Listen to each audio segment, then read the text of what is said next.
রাত পোহালেই কিউদের বিপক্ষে সিরিজ নির্ধারণী ম্যাচে নামবে বাংলাদেশ। তবে সেই ম্যাচের আগে খুশির জোয়ার বইছে টাইগার শিবিরে। আইসিসি থেকে সুখবর পেয়েছেন নাহিদ রানা, তানজিদ হাসান, তামিম, রিশাদ হোসেনরা অলিখিত ফাইনালের আগে, যা কিনা বাড়তি শক্তি যোগান দিচ্ছে বাংলাদেশ দলে।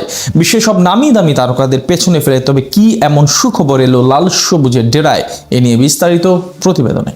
কিউইদের বিপক্ষে মাঠে নামতে অপেক্ষা আর মাত্র কয়েক ঘন্টার। সিরিজের অলিখিত ফাইনালের আগে কিছুটা হলেও চাপে টিম টাইগাররা। তবে এবার আইসিসি থেকে এমন এক সুখবর এলো যাতে খুশির রোল পড়েছে পুরো টাইগার স্কোয়াডে। ওয়ানডে র্যাঙ্কিং এ উন্নতি হয়েছে বেশ কিছু টাইগার ক্রিকেটারের। কেউ বা এগিয়েছেন 5 ধাপ, আবার কারো উন্নতি হয়েছে 14 থেকে 15 ধাপ, আবার কেউ বা এক লাফে এগিয়ে গেছেন 32 ধাপ। অলিখিত ফাইনালের আগে এমন সুখবরে স্বস্তির বাতাস বইছে মেহেদী হাসান মিরাজের দলে। গতির ঝড় তুলে গোটা ক্রিকেট বিশ্বকে শাসন করতে এসেছেন নাহিদ রানা। সাদা বলের ক্রিকেটে টাইগার এই গতি তারকা কতটা ভয়ঙ্কর সেটারই যেন প্রমাণ দিয়ে চলেছেন প্রতিনিয়ত। নিউজিল্যান্ডের বিপক্ষে সিরিজে ব্যাটারদের মনে ভয় ধরিয়ে দিয়েছেন এই বোলার।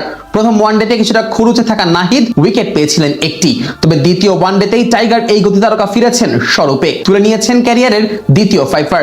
আর তাতে করে আইসিসি থেকে সবচেয়ে বড় সুখবরটাই পেলেন টাইগার ক্রিকেটের নয়া এই সুপারস্টার।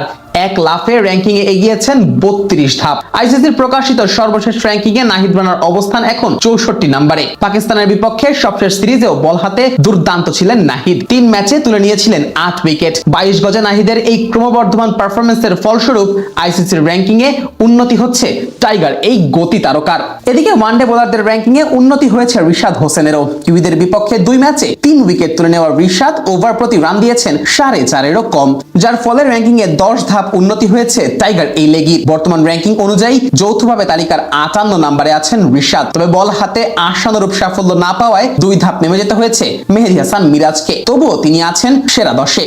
জাসপ্রীত বুমরা, মোহাম্মদ সিরাজ কিংবা আবরার আহমেদের মতো বোলারদের পেছনে ফেলে মিরাজ রয়েছেন 8 নম্বরে। এছাড়াও ম্যাচ না খেলায় 7 ধাপ নিচে নেমে যেতে হয়েছে মোস্তাফিজুর রহমানকেও।